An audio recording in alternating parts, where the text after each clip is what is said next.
Começando aqui o nosso dia de hoje para falar sobre audiência de conciliação e intervenção de terceiros, de conciliação e mediação, certo? Bom, a audiência de conciliação e de mediação é um ato inicial, né, nos processos. Óbvio que a gente começa com o ato do autor fazer a petição inicial, né, e ter toda a questão de cadastro do processo, de redicionamento do processo e tudo, mas logo após que a petição inicial é recebida, né, pelo juízo, e vê que tem a legitimidade, todos aqueles requisitos que a gente já estudou, né, vendo a questão da petição inicial, vendo que está tudo correto, logo após isso é designado a audiência de conciliação ou de mediação, né, a depender do caso. E logo após isso é feito, né, essa designação. Hoje em dia,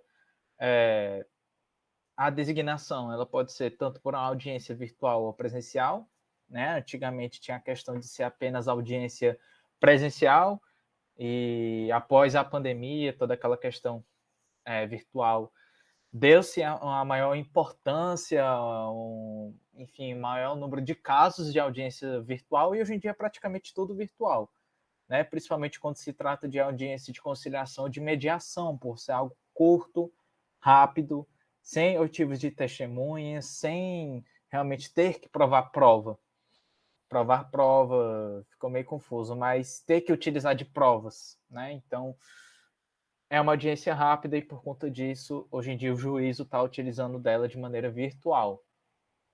Então, a primeira observação que eu trago aqui para vocês é que a pessoa que vai conduzir a audiência de conciliação não vai ser o juiz que vai julgar o processo. Por que tem isso, Arthur?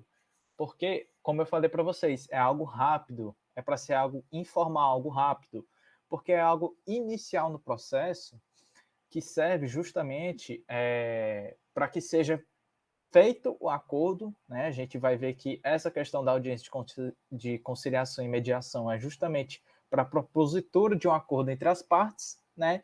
E evitar, por exemplo, que um processo se alongue, né, ainda mais e algo que poderia ser, por exemplo, resolvido por acordo. Então, vai ter o conciliador ou então o mediador e ele vai atuar nessa audiência e ele vai conduzir tanto o autor quanto o réu nessa audiência em prol de ambos produzirem um acordo, né? Então, é algo bastante interessante utilizado pela justiça, porque evita, por exemplo, um processo que poderia durar anos, ser resolvido em questão de meses, em apenas numa audiência, né, numa reunião entre as partes em um mediador ou um conciliador, com a propositura de um acordo. E por que não vai ser um juiz que vai poder estar, né, conduzir essa audiência de conciliação, mediação? Por quê? Primeiramente, tem que ser algo informal. Então, um conciliador e um mediador vai conseguir entender melhor as partes, explicar melhor as partes de uma maneira informal. Então, as partes elas vão se sentir mais à vontade para falar sobre as questões que ocorreram, né? Então, elas não vão sentir uma pressão grande para fazer, por exemplo, um acordo e tudo. E também por justamente não ter a questão de produzir provas, porque aqui vai ser o objetivo é apenas a propositura de um acordo, então não há necessidade de um juiz estar presente, estar conduzindo essa audiência de conciliação ou mediação, porque não tem defesa ou acusação aqui presente, é apenas a questão de produzir ou não um acordo.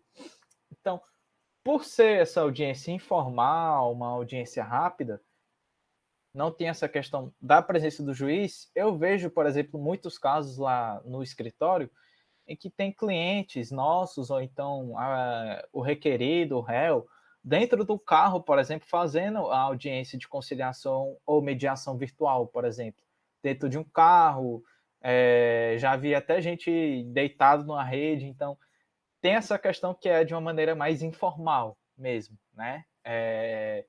E por isso que é feito por um conciliador ou mediador.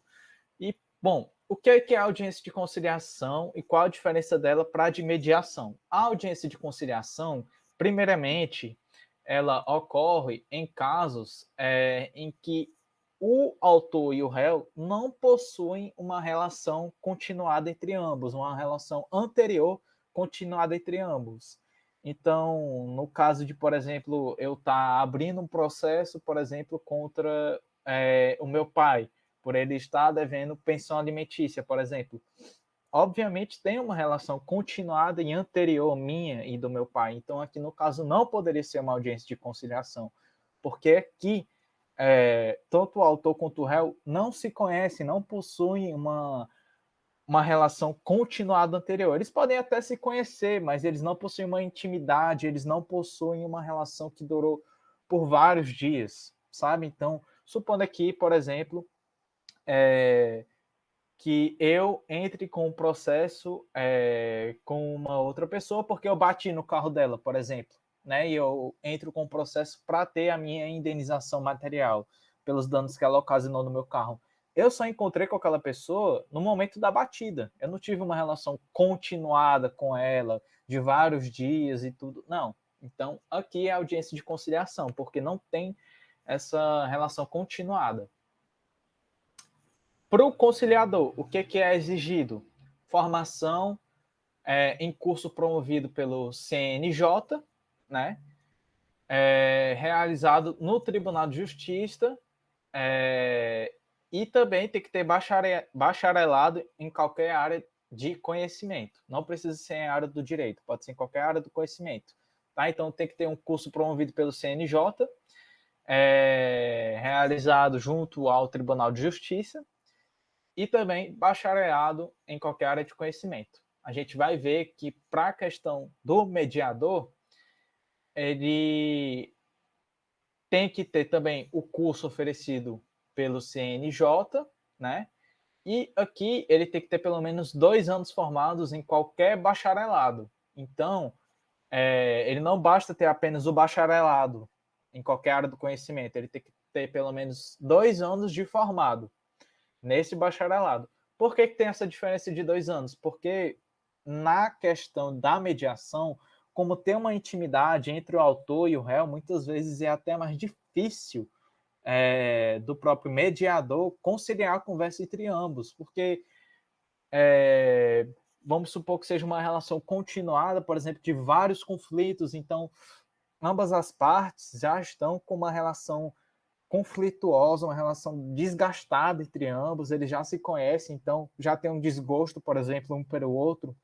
Então aqui tem que ter uma administração do conflito para que elas possam chegar num acordo. Então por isso que aqui o mediador tem que ter esses 2 anos de formado, tem que ter uma experiência maior para que ele possa mediar a conversa. Então, conciliação para conflitos simples e objetivos. Aqui, na conciliação, o conciliador ele pode sugerir soluções para o conflito. Então, supondo aqui que naquele caso lá em que eu bati o carro da pessoa, eu ofereço o valor de, vamos ver, de R$ 2.000, por exemplo, e a outra pessoa quer 5.000. Aí o conciliador ele pode muito bem falar assim, gente, por que vocês não tentam um valor, por exemplo, de R$ 4.000, de R$ 3.000? Então aqui ele pode sugerir soluções.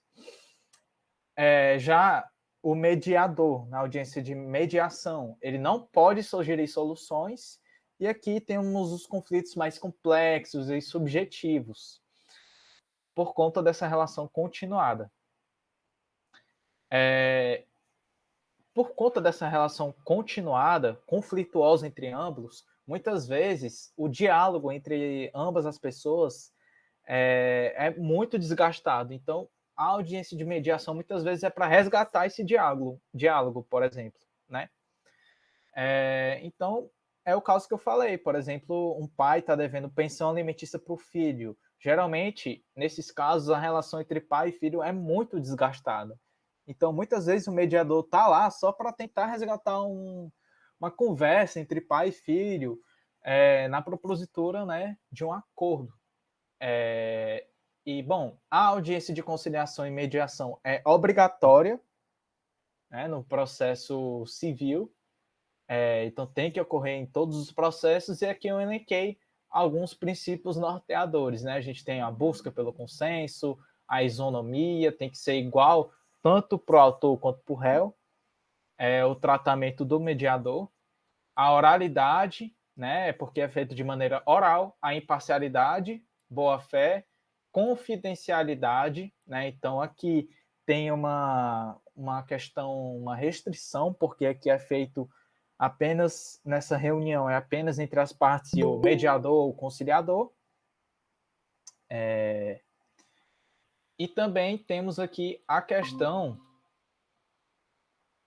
da economia processual, porque é justamente o que eu falei para vocês, que aqui no caso de ser feito um acordo, tem uma grande economia processual, porque vai economizar tempo, vai economizar, por exemplo, o serviço do juiz, que nem sequer vai ter que realmente fazer uma sentença, vai ter que analisar o processo, né?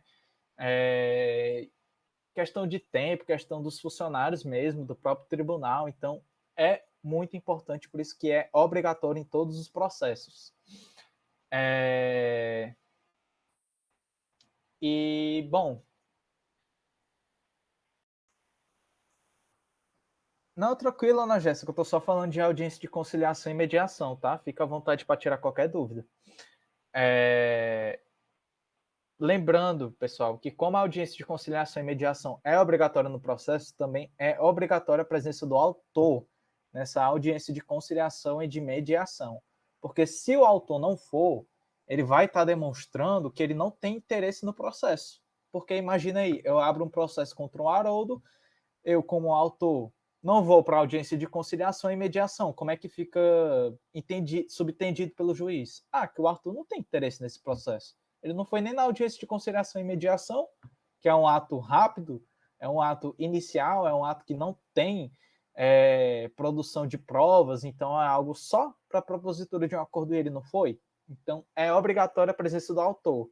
Ah, Arthur, e se o réu não for para essa audiência de conciliação e mediação? Primeiro tem que verificar se ele foi citado ou não para essa audiência de conciliação, porque, como eu falei, temos a petição inicial, logo após for feita toda a verificação na petição inicial, se está o endereçamento correto, qualificação correta, tudo correto, é designada a audiência de conciliação e mediação, e após isso a vara ela vai expedir o mandato de citação, né, que, como eu falei para vocês, pode ser eletrônico, pode ser por oficial de justiça, pode ser por correio, né, a gente conversou sobre isso, para que o réu tenha conhecimento da ação e possa participar dessa audiência de conciliação e mediação.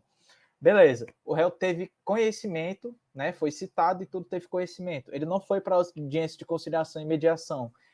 Aí ele vai ficar, vai sofrer a revelia.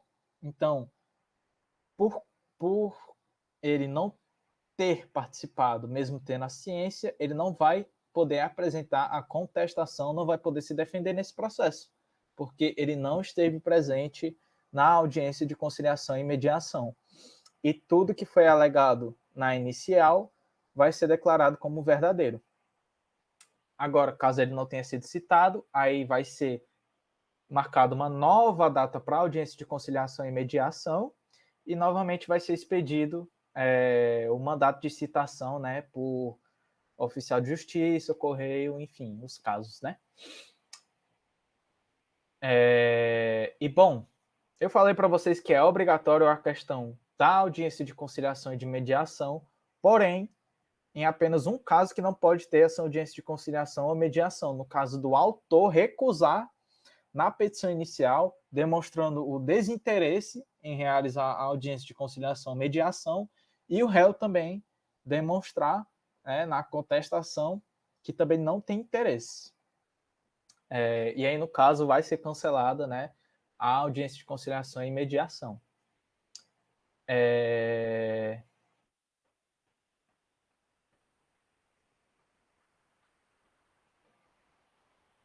E logo após que é feita a audiência de conciliação e mediação e não é feito acordo, é dado para o réu o prazo de 15 dias para fazer a contestação. que vocês vão ver direitinho, né, quando for ver a parte de defesa.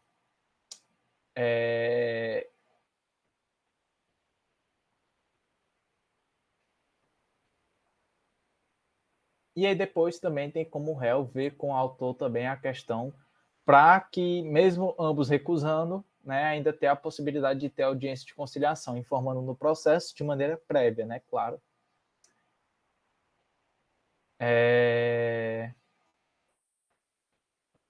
E aí tem algumas regrinhas, né? Tem que ter no mínimo 30 dias úteis entre o momento que foi protocolado a petição inicial e a audiência de conciliação.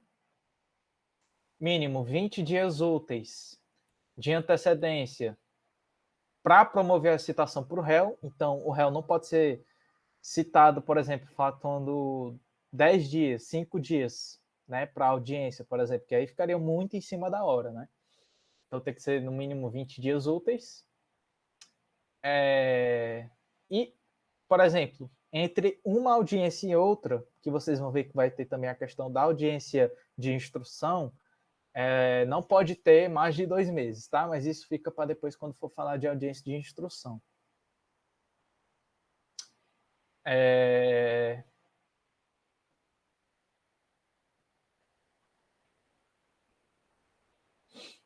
E aí, no caso de ter mais de um réu, mais de um autor, também cada um tem que demonstrar, né, o seu interesse ou não na realização da audiência. E aí, quem demonstrou um interesse positivo vai participar, quem não demonstrou também vai ficar de fora, certo? E além disso, quem não for para a audiência sem justificativa ainda pode ocorrer a incidência de multa de 2% sobre o valor da causa. E ambas as partes devem vir acompanhadas de seu advogado ou defensor público, no caso, né? Se não tiver um advogado. E no caso também de uma das partes não poder estar presente, ela pode muito bem constituir um representante para que possa representar ela, né? Por meio de uma procuração específica. E aí, no caso de eu não poder estar presente nessa audiência de conciliação e mediação, mas eu anexando no processo essa procuração específica, dando poderes, por exemplo, para o Haroldo me representar na audiência de conciliação e mediação, vai ser aceita, né, se informada de maneira prévia. E aí, por fim, é feito o termo de acordo extrajudicial.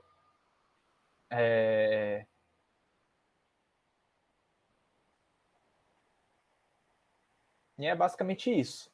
Vocês têm alguma dúvida com relação à audiência de conciliação e mediação? É bem curtinho mesmo, é tranquilo. Ana Jéssica, o Haroldo? Tranquilo, Arthur, tranquilo. Show. O Haroldo aí deu para dar uma acompanhada, né? Teve que faltar aula. Espero que tenha ficado de boa. Bom, intervenção de terceiros. É a participação de alguém que não é sujeito de um processo. A gente estudou os sujeitos do processo, né? Então a gente tem as partes, os procuradores, o magistrado, né, que é o juiz, os auxiliares de justiça, a gente viu a função de cada um. O terceiro, ele é justamente um sujeito, uma pessoa, na verdade, que não é o sujeito de um processo. Justamente essas pessoas que a gente já estudou, que eu elenquei para vocês aqui. E que ele ingressa em um processo já em curso, tá? Não tem como ele já entrar no processo de maneira inicial, por exemplo, junto com o autor, né? Tem que ser primeiro informado na petição inicial e vai ser verificado pelo juiz a questão. Bom, o terceiro, ele apenas é um terceiro antes da intervenção ser homologada pelo juiz e ele está junto ao processo. Por quê? A partir do momento em que o terceiro ingressa no processo, ele passa a ser um dos sujeitos do processo. E assim adquire a qualidade de parte. Ou seja, ele vai poder exercer influência na formação e no resultado do processo. Vocês vão ver que esse terceiro geralmente vai participar como assistente ou do autor ou do réu. E ele vai ter as mesmas atribuições do autor ou do réu, dependendo da questão. Então, por exemplo, se ele for auxiliar o réu, ele também pode apresentar uma contestação, ele também pode realmente se defender, né, em busca de uma sentença favorável. Porque vocês vão ver que, diferente da testemunha, esse terceiro interessado, esse terceiro que vai intervir, ele possui interesse no resultado do processo, diferente da testemunha, como eu coloco aqui. Porque a testemunha não tem consequência jurídica na sentença desse processo. Então, eu vou participar como testemunha no processo. Primeiramente, eu não tenho que possuir interesse no resultado desse processo. E também eu tenho que prestar compromisso com a verdade. Então, eu não posso mentir, né, quando eu for participar como testemunha no processo. Já o terceiro, que vai intervir, diferente da testemunha, primeiramente, ele tem que possuir interesse no resultado do processo. E, segundamente, ele não é obrigatório a prestar, né, o compromisso com a verdade.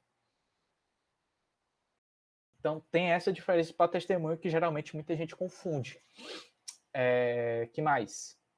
Nos juizados especiais, não tem intervenção de terceiro, tá? Não sei se a professora já falou com vocês sobre os juizados especiais. Calma aí, já a gente vai falar disso, Ana Jéssica. Deixa eu falar de assistência, aí a gente vê isso aí. E, bom, deixa eu verificar aqui o que mais. Está faltando mais alguma coisa. A intervenção de terceiros ela pode ser voluntária ou forçada, como a gente vai ver. E basicamente isso. Vamos ver aqui os casos. Assistência, né? A dúvida aí da Ana Jéssica, né? O terceiro assistente que voluntariamente, então a gente já vê aqui que não tem intervenção forçada aqui, certo? Esse terceiro ele vai intervir no processo porque ele quer. Pode entrar no processo para assistir, que é a mesma coisa que auxiliar, a pessoa com quem mantinha uma relação anterior. Ou o adversário da pessoa com quem mantinha a relação jurídica anterior. Aqui pode ocorrer em qualquer tempo ou instância. Então, pode ocorrer no início do processo, como pode ocorrer no meio do processo, como pode ocorrer no fim do processo, ou até em segundo grau, né?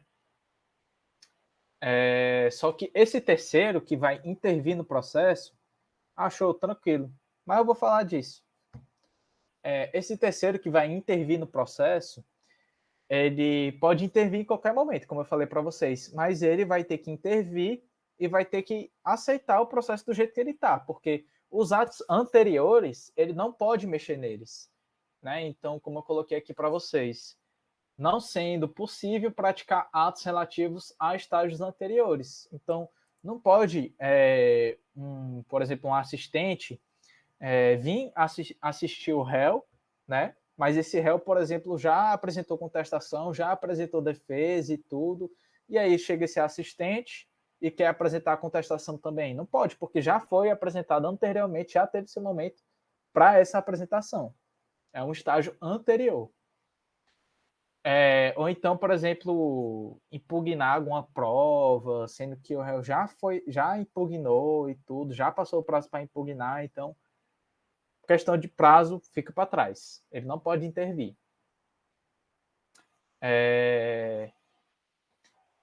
E, bom,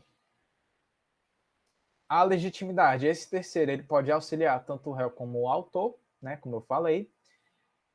Porém, a sua intervenção ela pode ser impugnada tanto pelo réu quanto pelo autor, dependendo da situação. Então, eu vou assistir o autor, o réu ele pode impugnar, né, que é justamente apresentar uma defesa, por exemplo, contra isso, né? E ele tem um prazo de 15 dias, né, para que ele possa fazer isso a partir do pedido, né, que geralmente é feito na petição inicial ou na contestação pelo autor. Como é que é isso? Na petição inicial, eu mesmo já coloco a possibilidade de, por exemplo, o Haroldo intervir no processo como meu assistente, certo? E aí, após isso, né, o juiz verificar isso, A outra parte, ela vai ter 15 dias, né, após isso, para que ela possa estar impugnando, né, apresentando defesa com relação a isso. E o que ela pode alegar? Por exemplo, a falta de interesse jurídico, né? Só um momentinho aqui, pessoal.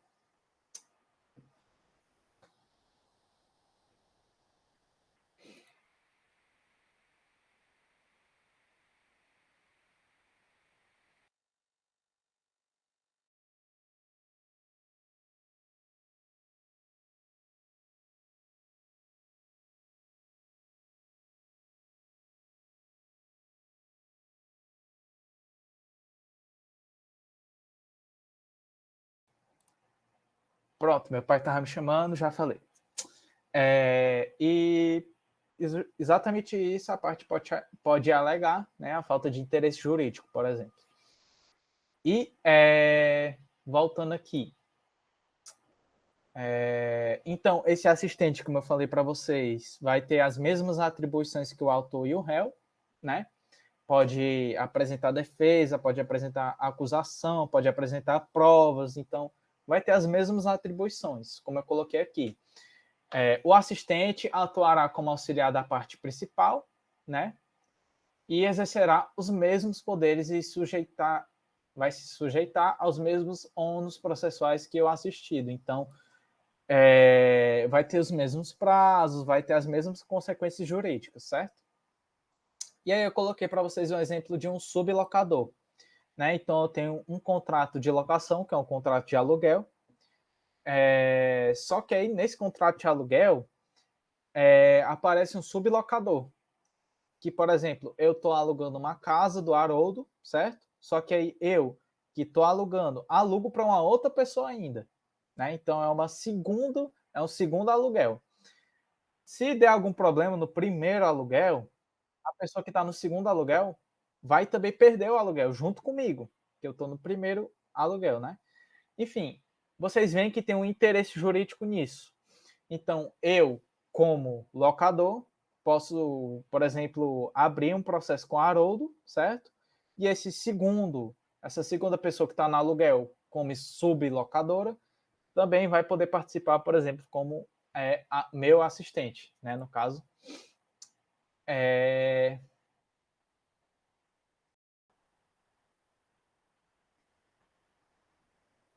é basicamente isso, eu acho que eu falei tudo. Denunciação à lide. Fique à vontade para tirar dúvida, viu? Aqui, a denunciação à lide pode ser realizada pelo autor na petição inicial ou pelo réu na contestação, certo? Então, aqui ela é feita apenas de maneira inicial, certo? Não pode ser feita depois, tá? Inicial por quê? Porque no autor na petição inicial e no réu na contestação, ou seja, tem que informar logo de início. E aqui, na petição inicial e na contestação, ele já tem que constar o seu, no caso, né? Já tem que constar o seu direito regressivo e condicional, que eu vou explicar para vocês o que permita ao denunciante exercer sobre o denunciado, no mesmo processo, direito de regresso, que tenha eventualidade de vir e sucumbir na demanda principal. Pessoal, aqui essa questão é para a questão de evicção, certo? Eu vou explicar para vocês o que é. E para a questão regressiva, que é o que eu falei agora. O que é essa questão regressiva? É que, por eu ter um direito regressivo, por exemplo, com a pessoa ou com uma empresa, enfim, essa pessoa vai responder por mim em um processo judicial, por exemplo, né? Então, pegando aqui o exemplo da seguradora, que é o mais comum. Tem uma seguradora sobre o meu carro, certo? E aí, no caso, eu vou lá e bato no carro de alguém, por exemplo, né?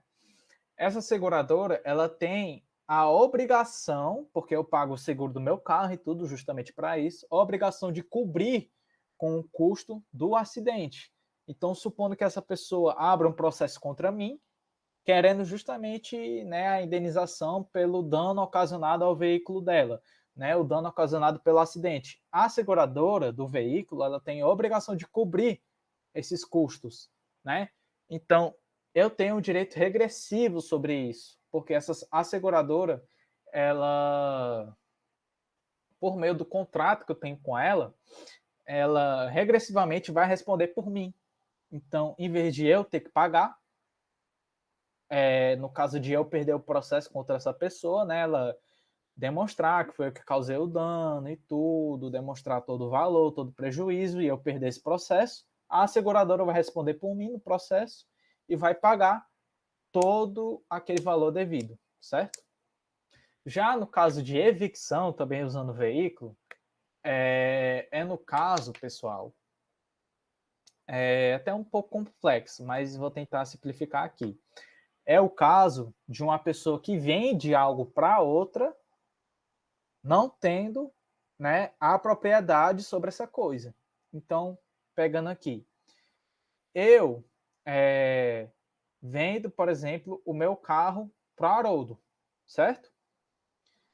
E aí o Haroldo de boa fé vai lá, compra esse carro e tudo, show, beleza, tranquilo. Só que aí depois aparece a Ana Jéssica. E a Ana Jéssica chega assim no Haroldo: Haroldo, esse carro aí é meu.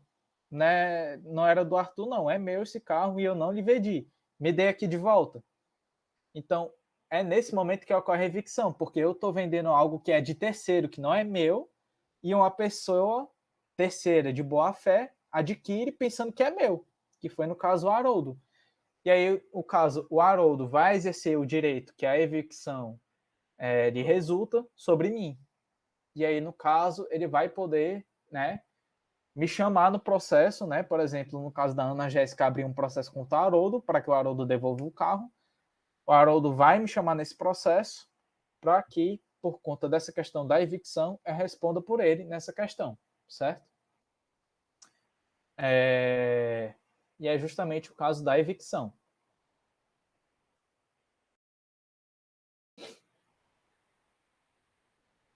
Então, toda a indenização devida à Ana Jéssica, quem vai ter que arcar sou eu. Por conta que eu, de má fé, vendi algo que não era meu. Né? Fez a questão da evicção. Foi o alienante imediato, como está escrito ali no próprio artigo 125.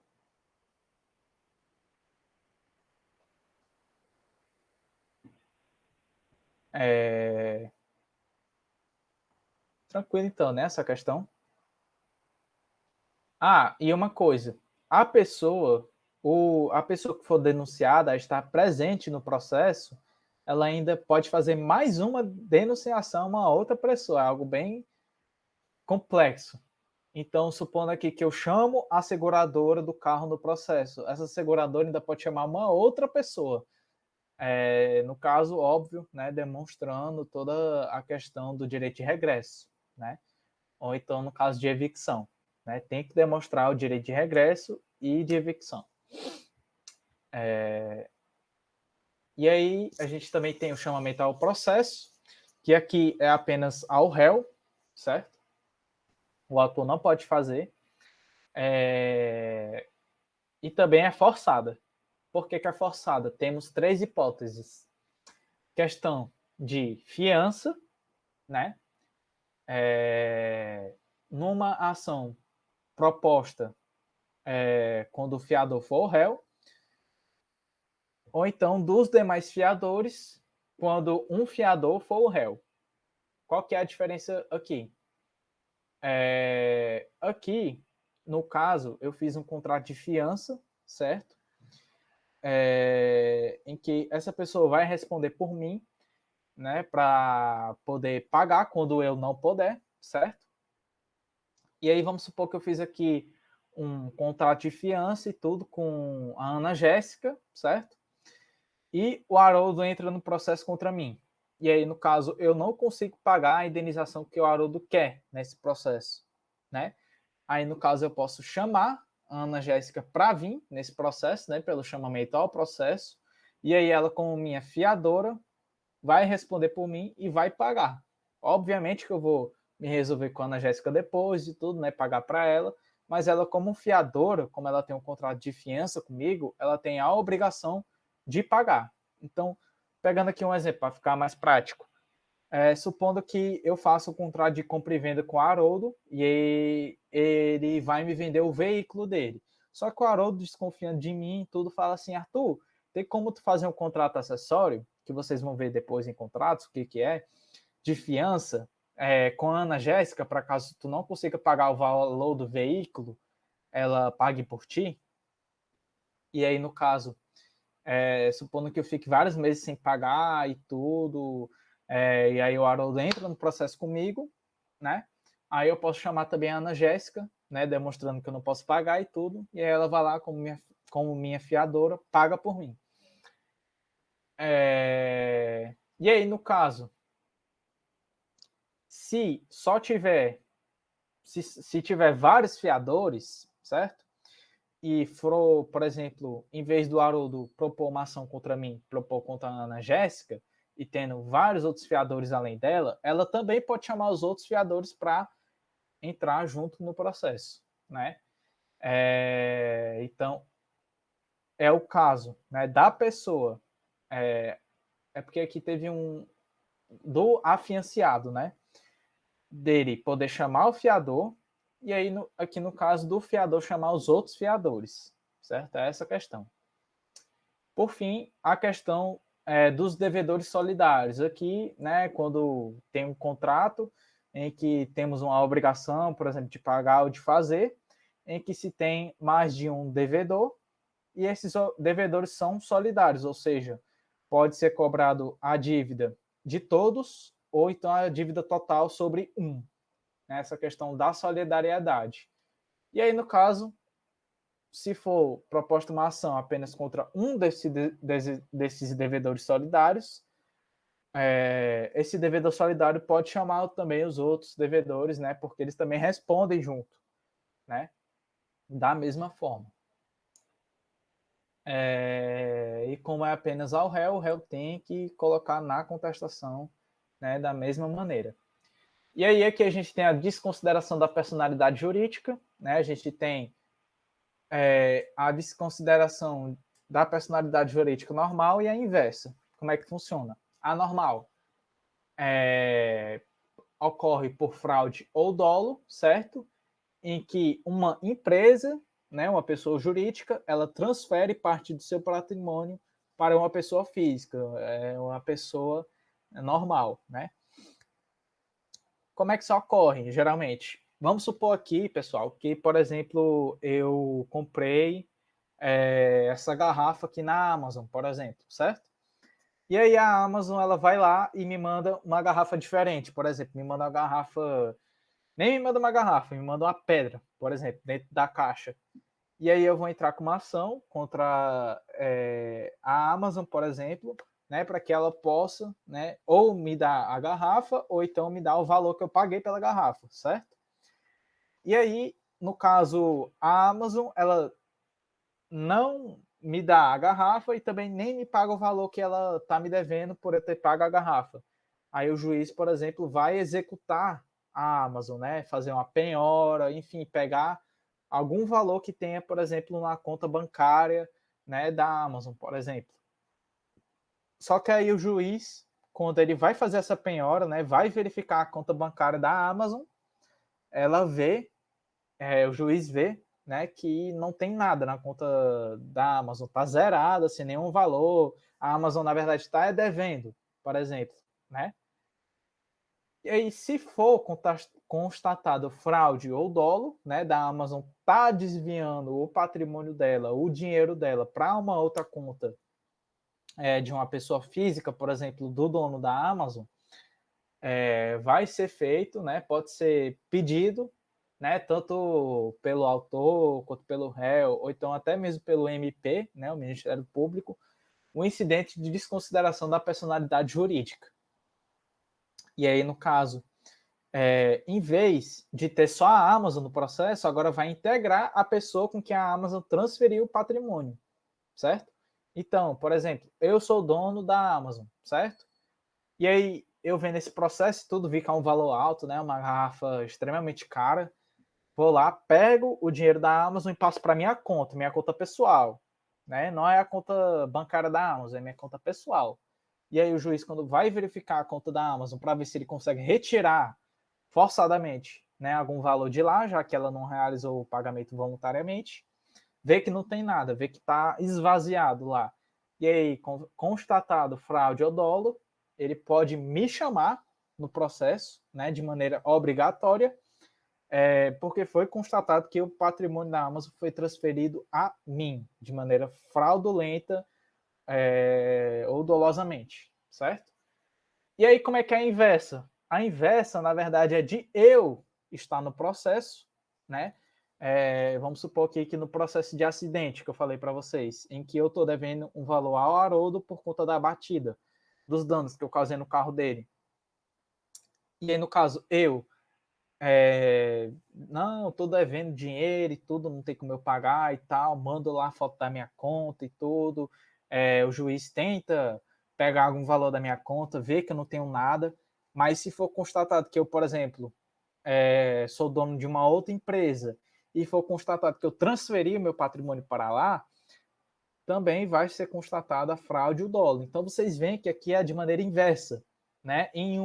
A empresa transfere o patrimônio dela para um particular, né? Para uma pessoa física, e na inversa, na verdade, é a pessoa física que transfere o seu patrimônio para a sua empresa. Então, aqui, a empresa vai ser chamada para participar no processo para que o juiz possa, né, pegar os valores que estão presentes lá. E aqui pode ser requerido em qualquer tempo, porque geralmente isso aqui é feito mais para metade, para o fim do processo, né? Quando já o juiz já está tendo que executar, né, os valores. Por fim, que minha voz não está mais aguentando, amigos courier. Eu não sei falar o jeito certo, mas está aí. Aqui, pessoal, é quando o juiz ou o relator, considerando a relevância da matéria ou especificidade do tema, do objeto da demanda, ou repercussão social da controvérsia, poderá, por decisão irrecorrível, não tem como recorrer essa decisão, de ofício ou a requerimento das partes, então o juiz, porque ele quer, sem nenhum requerimento, nenhum pedido, já pode fazer essa questão de intervenção,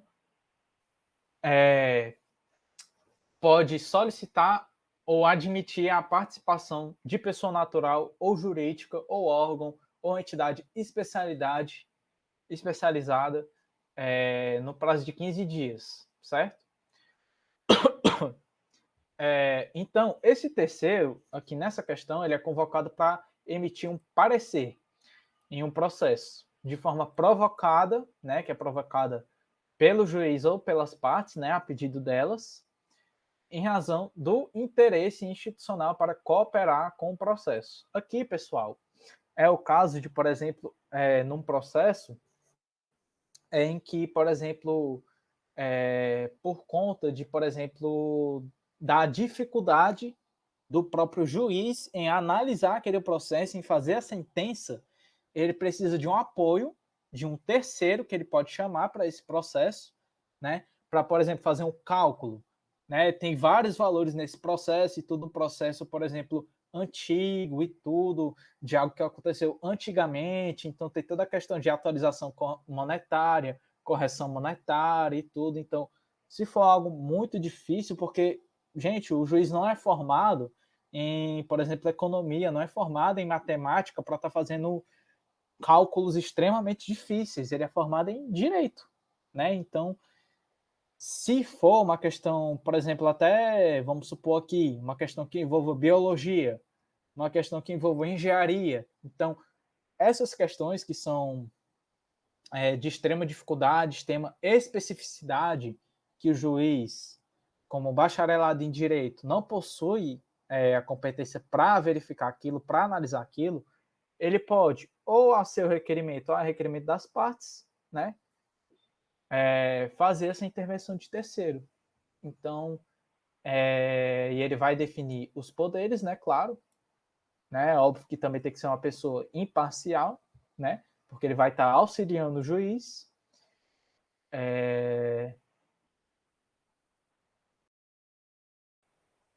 E ele tem um prazo de 15 dias para que esse amigos curi, né, ele possa aceitar ou não, né, participar do processo. Então, no caso dele não aceitar, aí o juiz vai atrás, né, de uma outra pessoa, empresa, enfim, para que ela possa participar do processo, tá? Pessoal, intervenção de terceiros, ficou alguma dúvida? Fiquem à vontade para falar.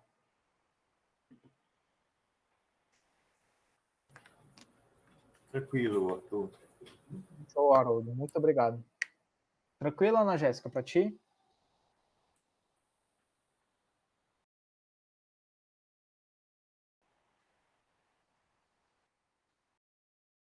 Tranquilo, né?